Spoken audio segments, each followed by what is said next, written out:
Seconda serie, alla partenza in corsia 1 Leonardo Vendrame, alla 2 Simone Bianchi, alla 3 Alessandro Bonvicini, alla 4 Chase Raimenta, alla 5 Martin Binadella, alla 6 Matthew Bosch, alla 7 Luca Haltenhausen, alla 8 Evan Fair.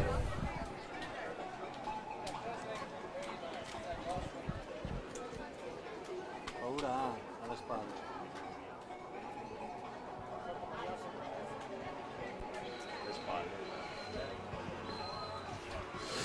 27,50 Matteo D'Avanzo, 1 centesimo su Chris Luss e 13 centesimi su Altus Beccia ai 50 metri.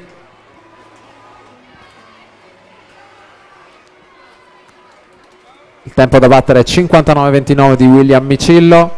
In corsia 6 va a chiudere Ettore Nannetti, 58,25, nuovo tempo di riferimento.